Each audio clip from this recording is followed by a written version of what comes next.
To the top, here I don't think I'm chosen to be the king of rock, think the people have spoken. I can hear the tick-tock of the clock, I'm in motion. So now I'm gonna pop, causing all this commotion.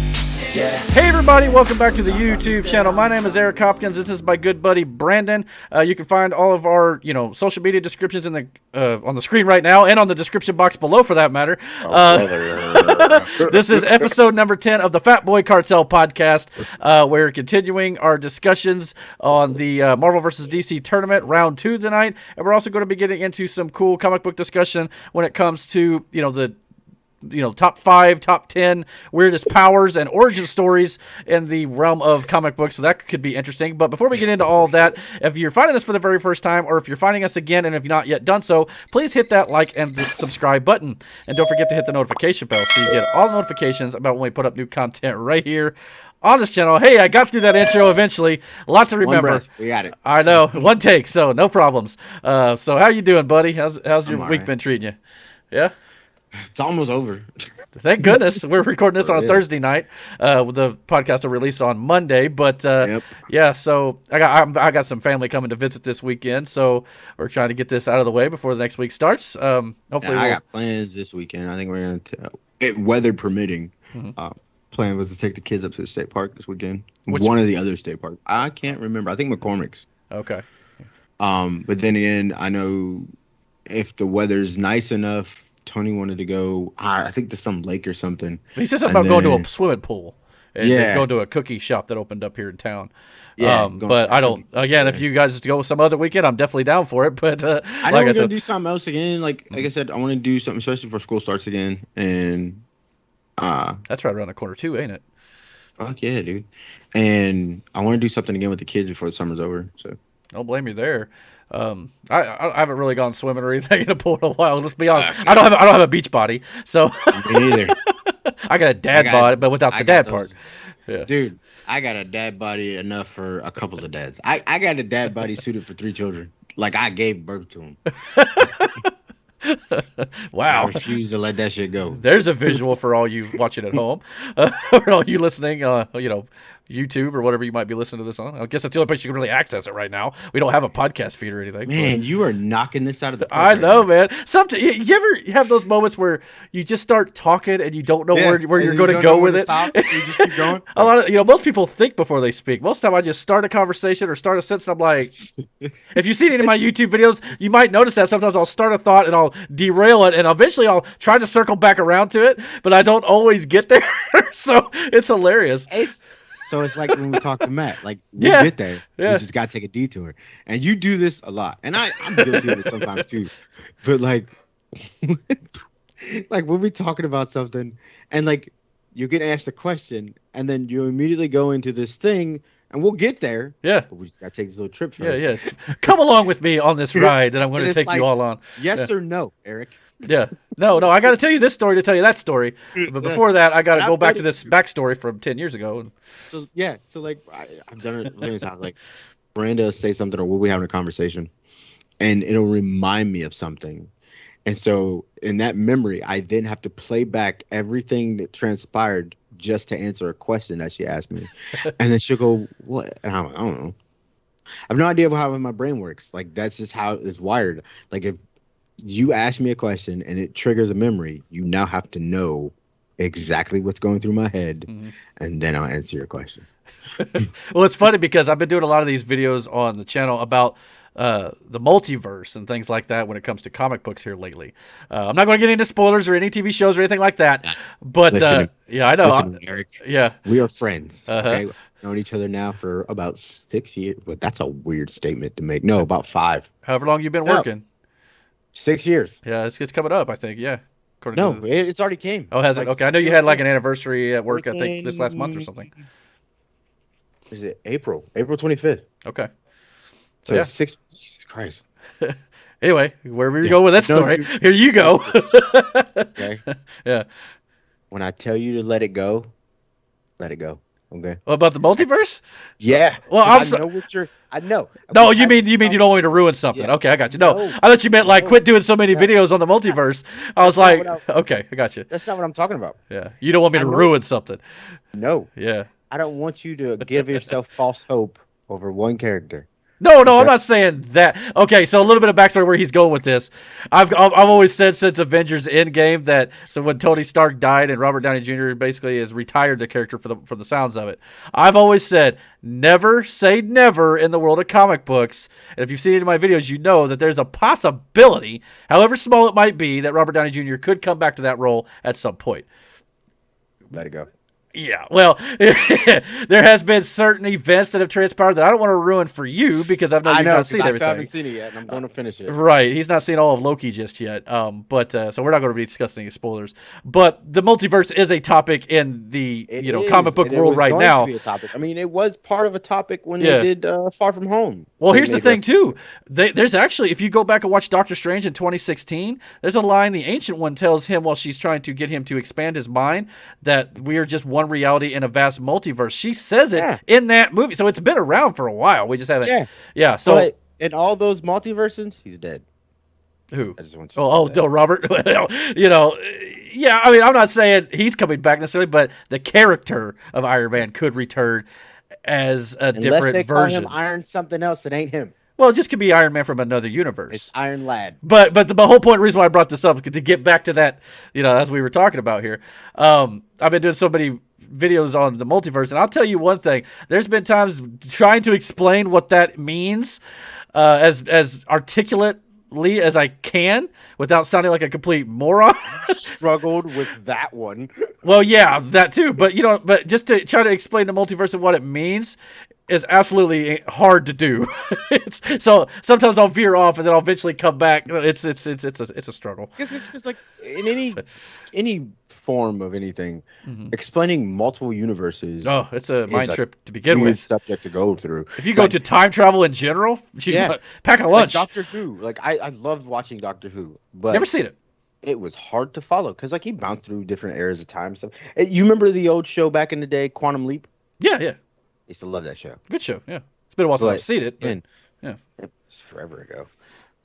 But they jumped through time, and he jumped through time and replaced people, so to speak. Yeah, he kind of took their bodies or something. Yeah. Didn't he? I think people recognize him as who that person was, but he was able to alter events. He's himself, and with no knowledge of what to do as that person who has that certain skill. Like, to me, that is terrifying as hell. Yeah. To have like that Freaky Friday moment. So say you body switch with somebody who's a neurosurgeon and you work where we work at. You know what I mean? You get transported to his body as he gets transported to yours. Forget that.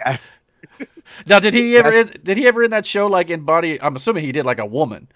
Yeah, I remember one day there was. Because I mean, most of the time, otherwise, I mean, I'm assuming he probably played a man most of the time. Hold on. I don't know. It's been a while since that show's kind of old now. So I mean, a lot of things have changed in our political climate and things like that. So I don't know how certain things like that would fly today. Some of the things they did, but I don't believe it was a dope show though. Yeah, it was a good show. What was the guy's name? He was in that Star Trek Enterprise too. Yeah, he played the captain. I can't remember his name. I liked him as an actor too, but I can't remember his freaking name. My dad's gonna slap me that I don't know the actors. Scott Bakula, right? Yeah, hold on. I think that's his name. Pretty sure. My dad's a big Star Trek fan, so he loves all the shows. So, but yeah, I mean, good show, absolutely. He was on dude. My stepdad, like, amongst the westerns that he loved to watch, he was a huge Star Trek fan, and I remember we watched a lot of Star Trek. Star Trek Enterprise. Yeah, that's the one he was on. And oh crap. You remember another show called Sequest? Yeah. Was he on that too? I think he might have been. Might have been. Yeah, I think so. I never really watched it much though. So anyway, okay. Yeah. So his name was Scott. Yeah, Bakula. Bakula. Yeah, right. I thought. Okay. Yes, got one. Now I got to look up Sequest because I got to know. Because I'm pretty sure it was him. But yeah, absolutely. Anytime, but it's funny though how like every single time travel movie they've ever done, like Back to the Future, Quantum Leap, Avengers Endgame's like, nah, that ain't how it works, fam. Yeah, they're like, no. They always have their own way of how they do it. Yeah, I do like the idea that Avengers Endgame kind of brought up was like, your current present now becomes your past, and your future cannot be changed, or your past cannot be changed by what you do in the future. It's interesting how they, Mark Ruffalo explained it better than I did. Roy. Oh, okay. Shelder? Yeah, never heard of him. I mean, I know the show or heard of it, but yeah, it's the dude from Jaws. Oh gosh, He was the cop in Jaws. It's been so long since I've seen Jaws too. But yeah, another great movie. Steven Spielberg, talented, awesome director. I don't know about Jaws 2 though. I don't know if I ever recall watching that one, but my children are present now, so. All right, we got live podcast. There will be noise. Hey, you're a family man, Yeah. Part of the show here. But yeah, so yeah, where do we go with this? Time travel? I don't know. Yeah. Multiverse videos is what I was talking about. And talking about how it takes me forever to get to the point. That's how. Yeah, see how we veered off there? Well, I guess we all do it to a degree. But yeah, it's not the easiest thing in the world to explain. Can you imagine? I mean, I've had to do some research on some characters and different timelines and how this can be affecting things going forward. But what's cool about it though is the way Marvel has done it, and how do you know? In a lot of subtle ways. Uh-huh. Well, to even implement the whole time travel thing, and multi-universe thing. Even in Ant-Man with him shrinking, that's essentially a different universe he's in. And they used it to travel in time, yeah. Yeah, and it's like, but it's all built up to, you know what I'm saying? Like there's certain things that you wouldn't think about that have a huge impact in the world because they use it in a certain way. Mm-hmm. You get what I'm saying? Yeah. And it's interesting now that when you start to see those puzzle pieces kind of fall into place, and you're like, oh, that's what we were doing when we did this, and that explains this. But this also opens up that avenue for you to do this, and that's dope. All I know is, I'm sure you've not seen any of my videos yet, because like I said, you've not seen all of Loki yet, but they have definitely set themselves up to open up a world of possibilities that basically anything is on the table right now, which I love from an audience. / Iron Man returning. No, that's even on the table. It is. I'm telling you. I'm not going to tell you how or anything like that. I'm not going to give you any context, but yeah, it's all on the table. You said you've seen 3 episodes of Loki? Okay, so you've not gotten into the weird stuff yet. So yeah, I can't even say that. But I haven't seen it yet. I've heard about well, get on that, man. You gotta so we can talk about this on the channel. Absolutely, that'd be awesome. But that's the thing. Stuff like they did in WandaVision, Endgame, all this stuff, they're bringing to fruition, and I think it's going to be some good storytelling going forward. I can't wait personally, and DC is going to be doing the same sort of thing, maybe just a slightly different approach. But they're going to be bringing in all that stuff too, so it's going to be a lot of fun. But enough about all that. We're going to get into more comic books here in a little bit. I mean, I guess we could go ahead and jump into it if you want. But yeah, that's fine. We can do that. Yeah, want to do that? Because like this is going to be interesting. This is going to be a geek version of this podcast. We're going to be nerding out with some comic book stuff for sure. We talk a lot of pro wrestling between the two of us on the channel. We thought we'd maybe try something a little different for the podcast. But most of the time this is us mostly just kind of shooting a breeze, things like that. But we also kind of had something that we were kind of talking about. It was shooting the breeze too, and it kind of just transpired into this little idea we had to do. Now, was it you and our buddy Josh at work who kind of was talking about this? Josh brought it to my attention. Because shout out to Josh, if he's watching. We were talking about Ghost Rider. Ghost Rider is one of his favorite characters. Okay. And I like Ghost Rider. Yeah. As well. Multiple versions too, which is cool. Yeah. And he was talking about one of the newer versions of Ghost Rider and how he got his superpowers. And I can't remember if it was gangster ninjas. It is the funniest thing I've ever heard. Which Ghost Rider was this? Oh, crap. Oh, yeah, you said, okay, you couldn't remember. I couldn't remember which one it was. I only know of 2 anyway. And I'm like, but there's a bunch more. What did you just say to me? He goes, Gangster ninjas. What it was they were at a cemetery or something, and the guy's sister was being chased down by these gangster ninjas, and they ended up shooting her, and he somehow ends up in a junkyard where he finds this motorcycle. Dude, it was the craziest story. And I was like, are you shitting me right now? He goes, no, I'm serious. And then that prompted me to go, What else is out there? What else is out there? Yeah. And so that's led to the whole, what are some of the craziest origin stories? Not even just origin stories, but Superpowers. superheroes and their powers. Like, what? There has to be some weird ones. And that also spawned in the same day, because then we had a conversation after I told you about that version of Ghost Rider, where you told me about Polka Dot Man. Which we're going to get into, but he's on my list. Who will be appearing in the Suicide Squad movie coming up in a few weeks. Legitimately, I was like, there's no fucking way. Speaking of the Suicide Squad movie, I did a video on our channel about the early reactions to the movie that are now out because critics have screened this movie. Apparently, James Gunn knocks this out of the park, and it's absolutely hilarious, violent, very good film. So a lot of people are calling it the best DC film they've ever done. That's a long list. I don't know, man. I get that. But it's all hype early on. Everybody's got the honeymoon phase after coming out of theater. I get all that. Sometimes early reactions don't always pan out. But I liked Aquaman, it's a good sign. And I liked the first Wonder Woman. And Justice League had its moments. You need to watch the Snyder Cut. That's even better. Granted, it's not canon. It kind of sucks, but it had its moments. Yeah. And so did Suicide Squad. The first one. Some people didn't like that one, but I liked it. I did too. It had its moments. I mean, I could have done without Joker. And that's just me. Yeah, they could have done it better. I think they did a better job with him in the small clip he was in the Snyder Cut Justice League. So if they ever were to do more of him, I think they could probably redeem that version. But at the same time, it's not all Jared Leto's fault or anything like that either, because apparently Suicide Squad was butchered, and a lot of the stuff that Jared Leto shot as Joker never made the cut. It was all deleted.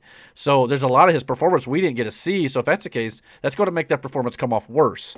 But the aesthetic with the tattoos and stuff was like, why did you need the? It was weird. Yeah, the metal grill, which I understand the logic behind it, because I guess Batman punched all of his teeth out after he murdered Robin, that we saw the suit of, and he did a lot more than that. Yeah, well, yeah, but that's the problem though, because the DCEU never told, or well, they never really showed us. They told him that he was, the one who murdered Robin, but that was it. We never got to see it. I thought the one thing that they really need to do with the Bat family especially is show that progression. Now, at least the Titans TV series is kind of doing some stuff with the Robin, Red Hood, Jason Todd stuff, but the live action movies have never done that, and that's one of the criticisms I do have of DC. Maybe one day we'll get it, but if they're going to keep switching Batmans. That's like one of the only times, not only, I can't say only, but that's one of the times that you see the Batman character fall from his perch. That's a wrong word. His pedestal, sort of, is when that happens. Because, like, threw all the rules out. He almost killed Joker. Yeah. Which I know the Titans Season 3 trailer had that scene where Joker murders Jason Todd with the crowbar, which I know the animated series has touched on in certain things. Dude, it's brutal, too. Yeah, and so at least we're going to be getting, it looks like that storyline in Titans. So that's cool. I wanted to check that out just so I get a little more context into it, because I've not seen a whole lot of the animated movies. I have them all. I want to watch them. Have you ever watched The Killing Joke? I heard it wasn't a very good interpretation of the not, comic, but yeah, I've seen bits of it. It's still, it's still worth it.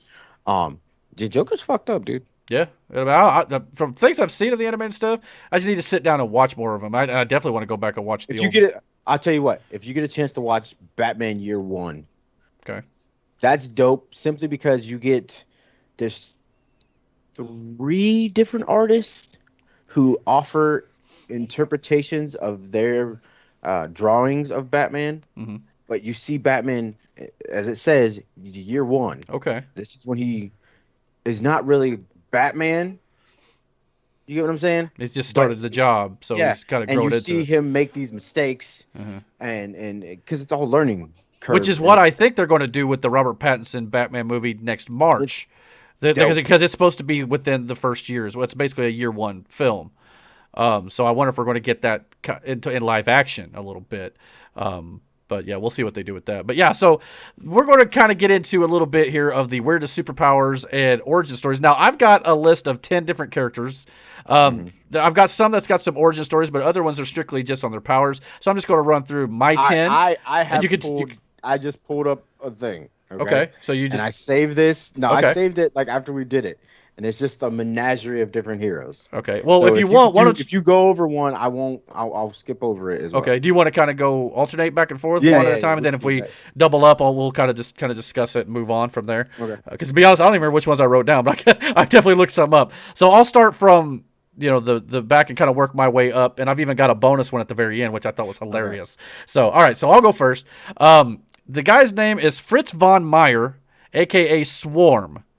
I don't know if you've ever heard of this character or not, but anyway, the description goes like this. One of the truisms of comic book science is that if you get bitten by something, obviously you become at least partially that thing, right? Kind of like Spider-Man getting bit by a spider, or if you get bit by a vampire, become a vampire, right?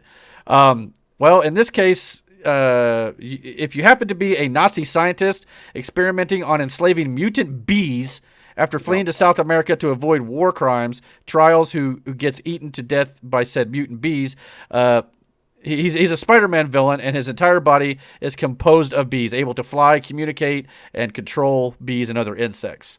So is it that? No, Firefly deals with fire. There is, yeah. I can't remember. Well, it's like someone shoots at him. He can like his body is made of bees, so he can kind of move out of the way and kind of come back together. As you know, it's made out of bees. His whole body is made out of bees. Okay, I've heard of him before, and the reason I've heard of him is because of a Deadpool comic, with Spider-Man, and it's after Deadpool frames Spider-Man. No, he does something, and Spider-Man hates him, but it wasn't really Deadpool who did it. It was Chameleon or Doppelganger. I can't remember. I think it's Chameleon. Chameleon is a character I'd like to see. He's the one who actually did it as Deadpool, but it made it seem like it was Deadpool, and nobody questioned it because it was Deadpool. Right. And Swarm was one of the guys that he ends up running, or Spider-Man runs into, or is trying to capture. He's in some botanical garden, and he ends up getting away or something. But he's not made of bees in this. And where the comic books explains it, but he can control them. Right. Yeah. Anyway, yeah. I've heard of him before. That's a crazy one, though. Made of bees. All right, your turn. Who do you got? I'm going to butcher his name. Okay. All right. He's an X-Men, so Marvel. His name is Zeitgeist. Zeitgeist. I've heard of him, but he's not on my list, so good. So Zeitgeist is a member of a superhero mercenary team, X-Force, in the Marvel Universe. His real name is Alex Clooney.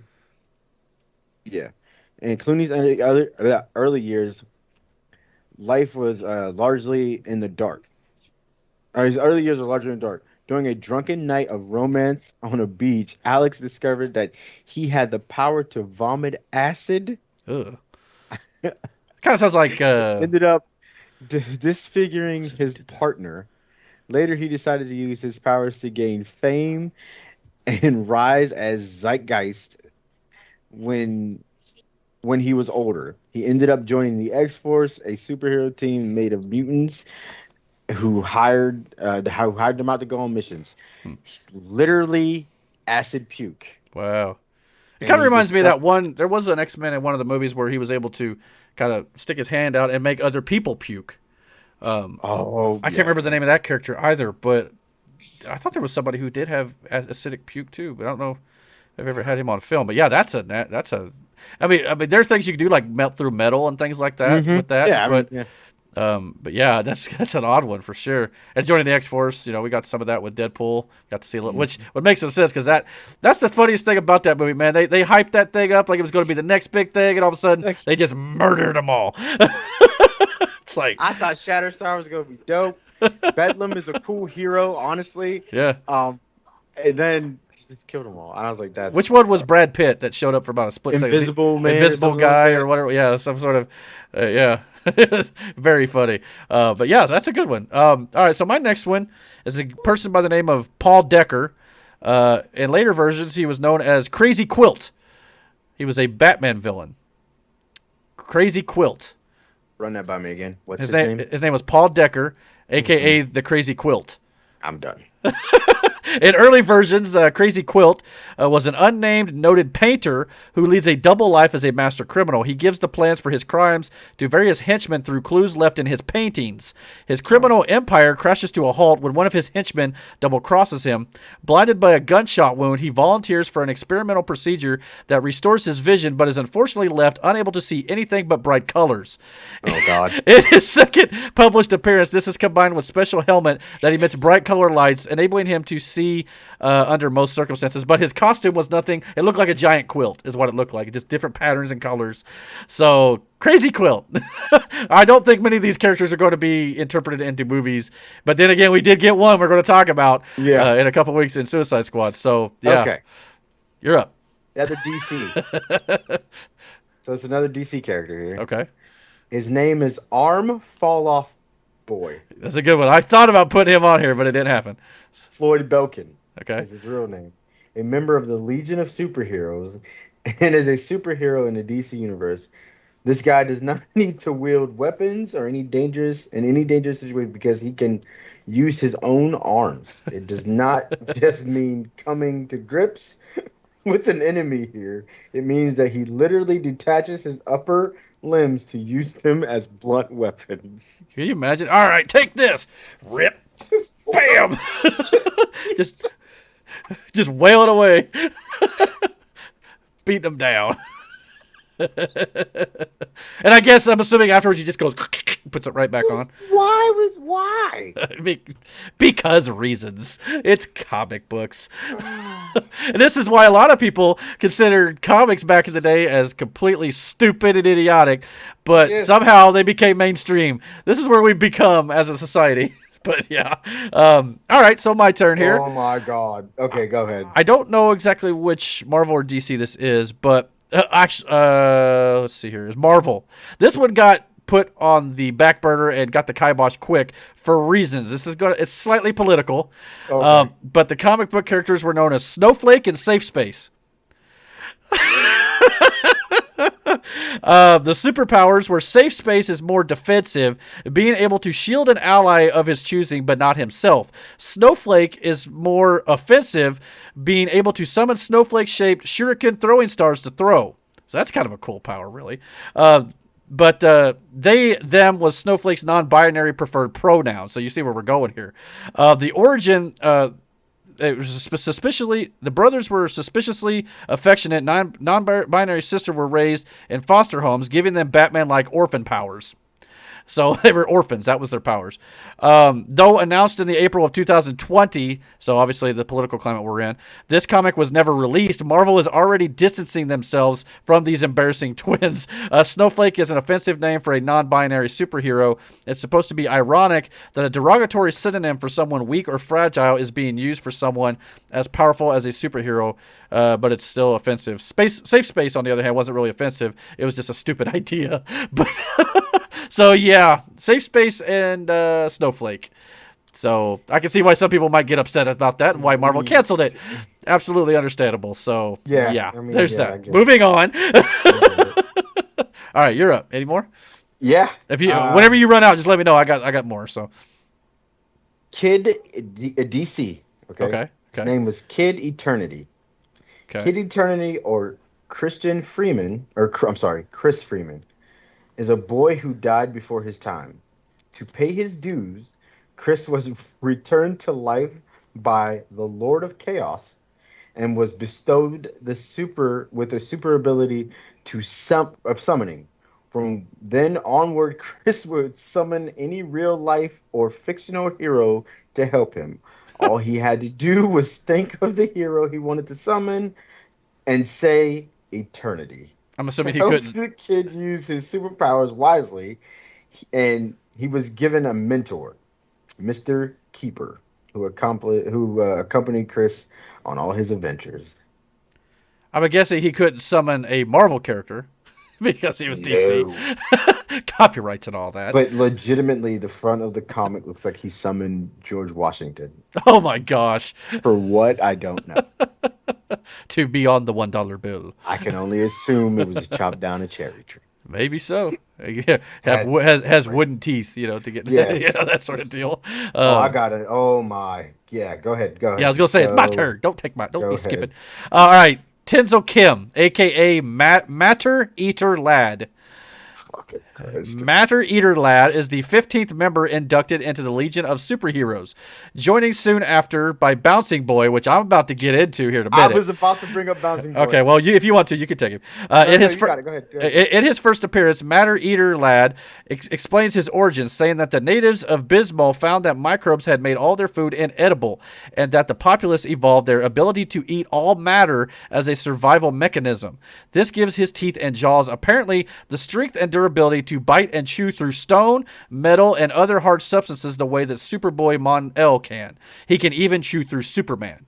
So that's pretty powerful jaws right there. Why though? I guess if he gets in a fight with Superman, he could bite him. Mike Tyson style. But yeah, I mean, I guess you can chew it through metal. Kind of like the puke thing earlier might be useful. But other than that, not very good comic book character. So, all right, continue. Was it Bouncy Boy your next one? Nope. A DC character. Okay. By the name of Brother Power, the Geek. Okay. I'm glad you're picking ones I don't have, so that's good. Brother Power, the Geek, is... and his... What? Reading he was a former mannequin who was animated after being struck by lightning. That's messed up. It's kind of, did they do a movie about that? Like, at one point, where a mannequin came alive and, like, the main actor... It might have been Tom Hanks fell in love with it? Was it? And what? There was a movie. Maybe I'm thinking Splash, which was the mermaid. I think that was a mermaid one. Yeah. I think you might be right. There was a mannequin situation. I can't remember the name of it now, but that's anyway. They made a comic about this occurrence also gave him several super abilities, such as durability, pain resistance, and his superhuman strength. Brother Power basically reanimated a dummy filled with rags. Okay. But became a fighter for world peace. For some reason, Brother Power lived with hippies after turning into a living mannequin and accepted their values, thus becoming a hippie himself. Since he was a hardcore pacifist, he rarely used his super strength and always tried to settle conflicts without fighting. Oh my god. Yeah. Comics. Because comics. Oh my god.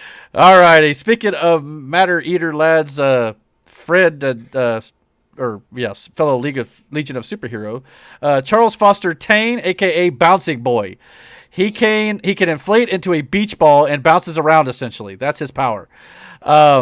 Chuck Tane was born on Earth with no powers. He received his ability to inflate when he accidentally drank a super plastic formula, which he thought was a soda pop.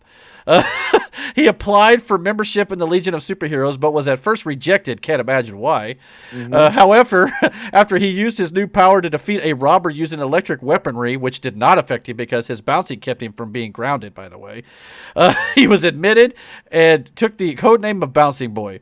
With his good humor, wit, and charm, Tane appointed himself the Legion's morale officer. So, yeah. Important job. He is the morale officer. Okay. Labe.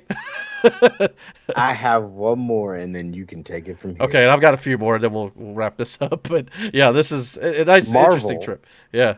His name is Jazz. Okay. Jazz, also known as John Xander, appears to be a very special case in the X-Men universe due to the fact that his genetic mutation is not a power, but rather a change of his physical appearance resulting in his skin turning blue. He has no other discernible powers or abilities. However, he does want to be he is an aspiring rapper. He can turn blue and he wants to be a rapper. Yeah, how is that going to help you? No fucking idea. In a super fight with a villain. I mean, maybe he could be, the entertainment at a wedding or something between some characters. A new member of the Blue Man Group. I have no idea, dude.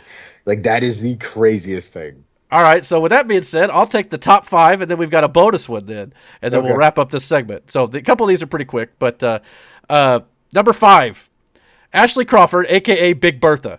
You might have heard of this. Oh character. yeah, I did see Big Bertha. Yeah, She's basically gorgeous and a supermodel, but when she needs to fight criminals, she turns into obese Big Bertha with incredible strength and sits on top of her adversaries. So her superpower is basically becoming fat.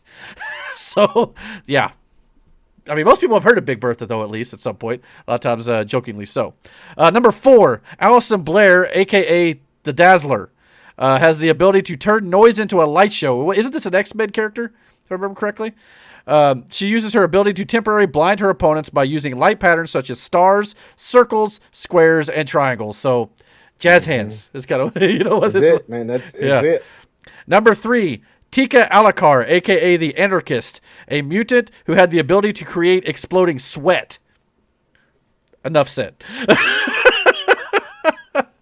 Number 2 is kind of surprising. Hold on a second. Okay, we can't just move on. All right. When you said that, that reminded me of there's a is an anime called My Hero Academia. I've heard of it. And not Deku. It's oh crap! I'm gonna get killed in the comments on this one. There's a that is assuming anybody watches. there's a character who is like Deku's rival. I may be wrong. You're entitled to be wrong every now and then. He has that ability Uh-huh. to where he literally turned his sweat into a bomb. Essentially, it's like he sweats nitroglycerin in a sense, but he can make bombs. It's fucking dope. Seeing it done there is dope as hell. Like, but the way you just explained it is trash. It's trash. Exploding sweat. Yeah, it's trash. Boom. Just, yeah. Hey, no, not the way he uses it. All right, number 2. I'll have to show you a clip of it. And Okay, yeah, I'll definitely check it out. Number 2 is for weird powers. It might be a little surprising. Superman. Hear me out here. You'd think that Superman would have enough superpowers to begin with, but back in the Silver Age, he had even more than what is commonly known today. But none of them, not super ventriloquism, which he had, not super hypnosis, not even the strange amnesia kiss that he gave Lois Lane in Superman 2, which I'm personally fond of calling it the Kryptonian roofies. That's just me. Compares to the new power he developed in 1958 Superman number 125. Despite the cover, which has Superman shooting rainbows out of his fingertips, Superman's new powers is not shooting rainbows out of his hands, though. Instead, radiation from a crashed starship saps his normal powers and gives him the ability to shoot a 12-inch, foot-high version of himself out of his hands that has all of his powers. You can see the life leave Brandon's face when I said that. Naturally, Superman quickly becomes jealous of his miniature doppelganger and plots to kill it, but gets his power back when little Superman sacrifices himself to save Metropolis. So, he's had the ability to shoot a 1-foot version of himself out of his hands. That is... I'm glad they took that away from him. Yeah, I bet a lot of people didn't know that one. So that's number 2. Number 1 for me, and then I've got a bonus one. Number 1 is obviously the character we mentioned earlier that is actually going to be in James Gunn's The Suicide Squad film on August 6th on HBO Max and in theaters, and that is Abner Creel, a.k.a. Polka Dot Man. He throws polka dots that do different things, and he wears a suit that has nothing but polka dots on it. Sounds absurd, right? But listen to some of these powers, though. And James Gunn, I think he said he picked him for Suicide Squad because he literally Googled what is the dumbest comic book character out there, and this is the one he found. And so, yeah. Some of his polka dots, though, include a flying buzzsaw polka dot. It's a red polka dot that's designed as a projectile. The dot had the rotating interior mechanism upon which a circular saw blade was mounted. So, okay. Cool. A flying saucer dot, which is a yellow polka dot, which expanded rapidly into a flat man-sized glider. It was steered by a series of buttons or switches on the polka dot man's belt. So, Brandon. The sun dot, which is a gold polka dot, designed as a projectile. It was gimmicked to resemble a model of the sun, and it emitted a blinding, disoriented light similar to a flare. So, again, it's how he uses the polka dots. Bubble dot, a white polka dot which expanded into a translucent capsule capable of flight. Like the flying saucer dot, it was steered by a belt apparatus. He also had fist dots, which were red, yellow, and orange, designed as projectiles. They were thrown at once and gimmicked to resemble human fists, which, when bounced off opponents at close range and in concert, these dots could produce concussive effects, so knocking them flat out. And of course, last but not least, the hole dot, which is a black polka dot, simply referred to as a hole by the polka dot man. It opened up what appeared to be a teleportation transport system. So, polka dot man had multiple different polka dots that had different powers. I don't know how they're going to do this in the movie. It sounds absurd completely. But from what I hear, like we said, I think earlier, that Suicide Squad's getting good reviews. So I'm sure James Gunn found a way to make this work. And my last and not least, before we move on to the tournament here, the bonus superpower and weird comic book origin was Pepsi Man. Brandon. If you're only listening to this right now, you need to see Brandon's expression. So get on YouTube and look at this. Explain. Okay, Pepsi Man. His superpower is to, quote, deliver the beverage to those in need. The origin of this supervillain, the supervillain working at Pepsi, supervillains working at Pepsi's advertising department created him to get kids hooked on a sugary, caffeinated beverage that will ruin their teeth and health. So they developed. He was a villain? No, the supervillains at the company created him. Well, I guess it is it's more of a marketing ploy than it is a superhero, I suppose. But they marketed him as a superhero to get people to drink Pepsi. Pepsi Man was on a PS1 game cover, as a matter of fact. While most characters on this list seem to have been created on a whim or as a dare, Pepsi Man was created for one sole purpose, and that was to sell Pepsi products. Pepsi Man never got a comic book, but the hero was a promotional character for a PS1 game released in Japan only. The hero can summon infinite 20-ounce bottles of Pepsi from his body. It sounds nice at first, but imagine being in pain, feeling alone, and hopelessness. And all Pepsi Man can do to express himself is generate infinite Pepsi for others. His diabolical creators gave him no mouth, so the hero is even unable to enjoy any of the Pepsi products he generates. Pepsi Man is similar to Kool-Aid Man, but more athletic and reflective, yet less destructive to masonry. Both serve infinite amounts of a beverage that are decreasing in popularity, but only Pepsi Man is considered a hero and eligible for this crazy list we've concocted here on this show. So yeah, even Coca-Cola can't say they got a superhero. The disappointment in your face right now is telling. I don't even know what to say, and I'm upset about it. More of a Coke guy? You gotta, No, actually more of like a... I'm a Mountain Dew guy. Dr. Pepper guy. It's not good for me, but Mountain Dew's my favorite thing ever. I can't. Yeah. Come on, man. Pepsi Man. Can you believe that? Do better. Okay. Yeah, well, at least he never got his own comic. He was only on a Japanese video game, and apparently big on marketing over there. But I mean, are you surprised? I mean, nothing against our Japanese friends, but some of the stuff in their culture is a little weird to us here in the States. But nothing against it, though. To each their own. But with that being said, yeah, go ahead. Polka dot thing, though, that's gonna kill me. Well, and again, apparently this movie they're saying it's very violent. Absolutely hilarious. So it sounds like Guardians of the Galaxy on R-rated steroids. So I'll see it. I think we need to see this together because I'm intrigued to see this polka dot dude. I would love to do a review on this movie together. Okay. Just because for one, we could go to the movie, which I like to see comedies in a theater to kind of get a barometer to how the jokes are landing a little bit. And I think this would be a good one for us to do. Maybe we'll do that in a couple weeks. All right. So with that being said, let's get into round 2 of our Marvel versus DC tournament bracket. Last week, this bracket's not updated, but I'll go over the matchups this week. Last week we kind of went through this based on who our favorite character was to kind of advance. This week we're going to change it up a little bit, and we're going to determine the winners based on who would actually win in a straight up fight based on their superpowers. Now, when we say a straight up fight based on superpowers, that's given everything in their repertoire of what they could use, correct? Yeah, including miniature, versions of themselves that shoot out of their rainbow fingertips. Let's just forget that happened.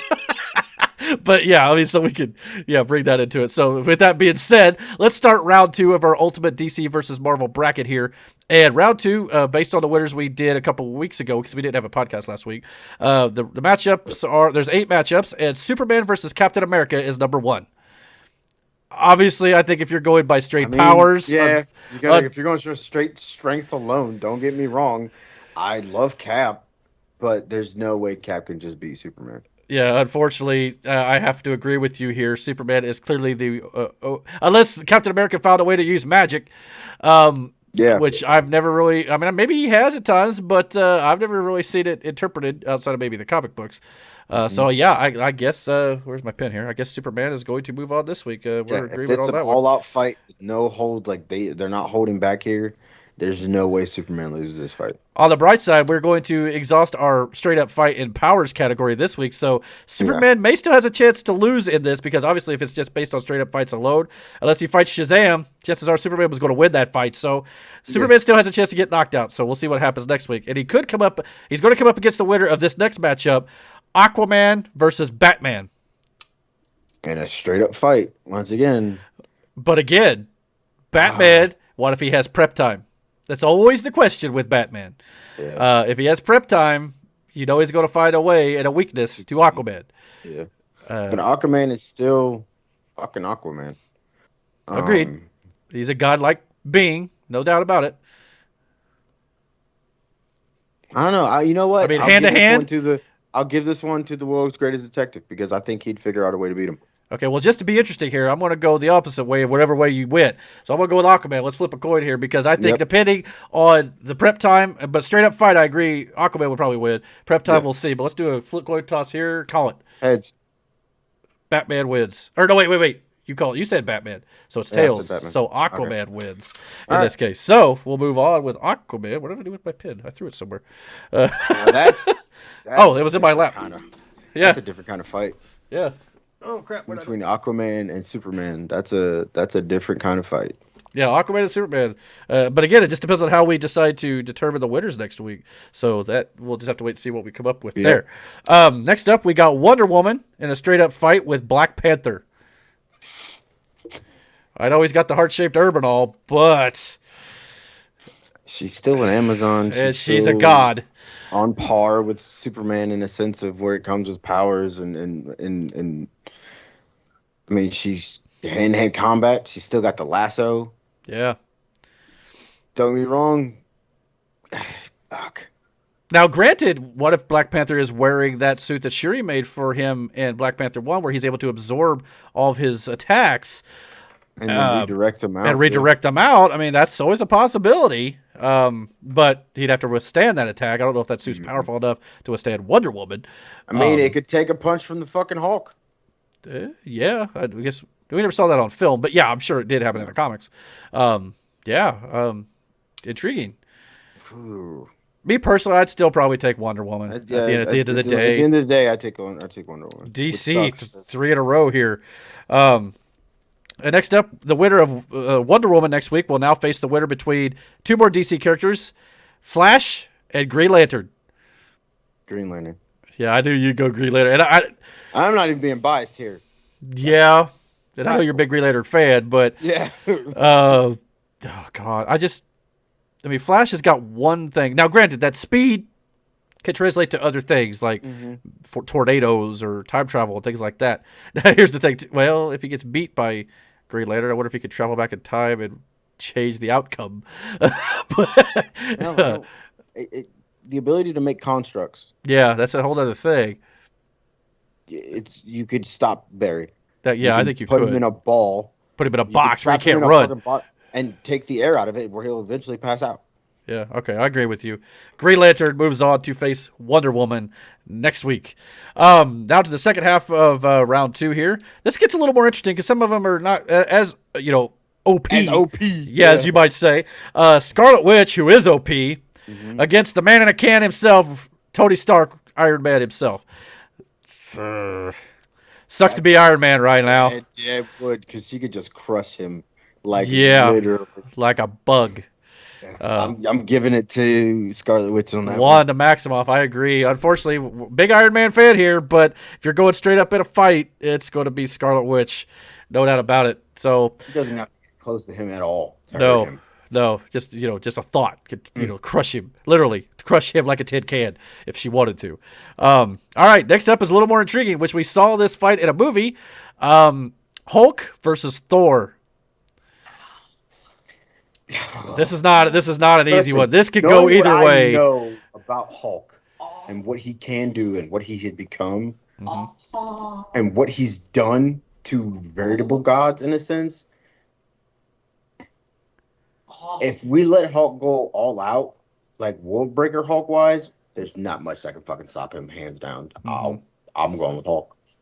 Yeah, I would say the fighting experience goes to Thor. Hulk's more of a raging brute for the most part until he kind of becomes, I guess, Smart Hulk at one point. But he did beat Thor in Asgard. oh, you mean in the movie? Legitimately, yeah, well, in the comics. Oh, okay. I was gonna say in the movie. I mean, yeah, Hulk ended up winning because I think the Grandmaster, whatever, did he kind of interfere in that a little bit. I think Thor had him beat, but yeah, the movie's notwithstanding. Yeah, I'd say power wise, absolutely Hulk. Don't get me wrong, Thor can do a lot of shit too, but like this is not an easy one for me. I've seen what happens in World Breaker Hulk. I've seen what happens. Mm-hmm. Talk about your Hulk OP. is pushed to a certain point, and when his rate, the battery gets, the stronger he gets. That's an understatement as to what happens, for real, and what he does to Sun. I'm not telling you because I want you to see it hear about it for yourself. But I'm gonna have to give you that story on the comic story, and so you can actually hear what takes place after Planet Hulk. Okay, and it's fucking insane. Awesome. All right, well, I'll give it to Hulk. I'm going to give you the benefit of the doubt, and we'll go Hulk this week for this. So, yeah, next week could be interesting. Hulk versus Scarlet Witch, depending on how... yeah, we're getting down to the nitty-gritty here before too much longer. What happened to him when she did what she did in Civil War, too. Yeah. But again, it may not matter, though, because next week we may decide to pick it by our favorite costume or favorite art design. Yeah. I mean, there's a lot of ways we could take this, so we'll see what happens. But if you go by straight-up fight, that would be interesting for sure. All right, our final two for this week. This one's interesting. Closer than what I think a lot of people might consider. Loki versus Raven. Oh, shit. From the Titans. Yeah, that, I mean... Damn, I would have loved to see Raven and Scarlet Witch. Yeah, I mean, it still could happen if they advance far enough. Scarlet Witch have to get by the Hulk at this point. But as for this match, though,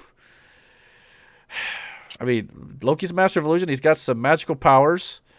But Raven is still the daughter of a demon. Yeah, and she sounds much more OP compared to Loki. But Loki, she doesn't really use all of her powers because she won't tap into that side of her. So a lot of her powers are kind of still tucked away. Yeah, I can see that. Now, and granted, a lot of things we've seen of Loki so far in TV and movies have not probably shown everything Loki's capable of. It's not. Yeah, he hasn't got to that point yet. I'm thinking that eventually we will see it in movies. But so far, we've not. Comic books, though, it's another story. I'm still going to give Raven the slight edge in this one. Yeah, and I think I'm going to pull for her, too. I'm going to go Raven as well. Sorry, Tom Hiddleston. You've got a successful Disney Plus series, and you've recently said you're going to continue playing Loki for as long as they want you. So that's good. I can't wait for that. But in this case, Raven takes the W. This one is the battle of Marvel versus DC for the namesake Captain Marvel, Carol Danvers versus Shazam, the original Captain Marvel. I think he was Captain Marvel first, correct? He was. Okay. He was. For whatever reason, they changed names. But yeah, so interesting. Let's talk about your OPs. I love Shazam. Yeah. Wholeheartedly. Shazam is my second favorite hero. In DC, you said, right? Yeah. In DC. But I'm not an idiot. I know how strong Captain Marvel is and has potential to be. Is Captain Marvel also vulnerable to magic? I don't fucking think Superman so. was. Captain Marvel is basically Superman of Marvel at this point. Yeah, but I don't think she has the same fucking restrictions that he does. And I know the more damage she takes, the stronger she fucking becomes. So it's all about like momentum with her, if I'm not mistaken. And that's one thing I've noticed about the Marvel Cinematic Universe lately, especially. It sounds like Marvel is upping their game. We're getting into more godlike beings. We had Thor and Loki, obviously. But for the most part, some of those characters in that movie series so far has kind of been on the, and again, more human side. Held back on Hulk's real power. That too. And we still could get more of that too, depending on how Mark Ruffalo decides to stick around or not. But yeah, they're getting to the point with the Eternals and with Thanos where we're getting to more. You're getting more of these. And I hate, and not again, no spoilers, but There are things they are going to be bringing up here soon is going to make Thanos look like a bug that could be squashed by a lot of these characters are bringing. Thanos is nothing in the grand scheme of things. Thanos is a small fish in a big pond. Exactly. And that's frightening to think about as an audience. But yeah, it's awesome. So yeah, Captain Marvel for me. What about you? I guess the same thing. Captain Marvel, because like I said, I love Shazam, but I'm not an idiot. Yeah, so it might suck for Raven next week to go up against Captain Marvel. And Shazam is strong as shit too. Don't get me wrong. He can handle his own. Yeah, even absolutely. against the likes of Superman. Which Captain Marvel. But he needs the magic to beat Superman, from what I understand it. If you get him to say his fucking name again, then that's kind of it. Yeah, good point. If he's got his family to help him out too. At that point, you could just fucking break Billy Batts' neck. Now, granted, he could call his family in, the Shazam family, but Captain Marvel could also call in Photon. She could call in, Miss Marvel. She could call in a lot of her friends and buddies as well. So there's all that. I think it's Photon, Lieutenant Trouble from the movies. Monica Rambeau, that's her name. I think she's gone by Photon. She's gone by maybe Captain Marvel as well in certain points in the comics. So, but yeah.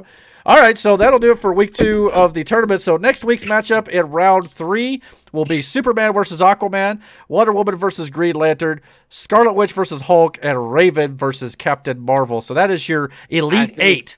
We'll do that one by powers. Really? So just like we did this week? Yeah. In a sense of We'll talk about it for sure. Man's weird ass fucking powers. Yeah, I mean, because if we continue to go with powers, it's clearly going to end up probably at this point Superman versus Captain Marvel, maybe Aquaman and Wonder. Holy hell! Yeah. So, but I mean, if that's the criteria we continue on. If that was the case, then that's a fight to the death, and we'd have to bring out a lot of other. We're going to have to bring up pros and cons. We're going to have to break that down. Yeah, whoever the last two is, we need to break fight to the death, and we'll have to break down each individual power set, strength, and weaknesses of those characters to determine who would win. That'll be a 20-minute segment just between the two. Dude. And we'll have to break down it by powers, by everything. We'll probably go all criteria in that regard. Weaknesses, everything. Yeah, costumes, you name it, we'll go over it. So that'll do. We'll discuss the criteria for next week and get all that sorted out by then. So that'll do it for that one. But good round, absolutely. So yeah, that was a good show. Anything else you want to talk about before we get out of here this week on the podcast?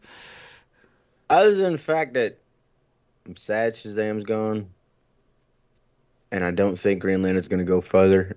Yeah, I hate that Batman's gone too. Batman's obviously a fan favorite, but when you're going against powers... And there's some shit about Aquaman that not everybody fucking knows either. So Aquaman may take out Superman depending on what we do next week. Yeah, so that's a matchup you can definitely look forward to right here on the Fat Boy Cartel podcast, no doubt about it. But the real question here is, guys, what did you guys think about this episode of the Fat Boy Cartel podcast, episode number 10, where we went over the weirdest superpowers and origin stories, as well as round 2 of our Marvel versus DC Ultimate Tournament? Please comment down below. Let us know who you guys would think that would win at all these fights. What is your most favorite comic book character that has a weird superpower or origin? Let us know in the comment section. And don't forget to hit that like and subscribe button. And don't forget to hit the notification bell so you get all the notifications about when we put up new content right here on this channel. And until our next podcast video, guys, take care. Shazam. Shazam! Yeah, ready to go, man, lock and load. That's right, I swear to God that I can drop you, bro. Yeah, I got a shot and I ain't stopping, no. That's how I know that I'm unstoppable.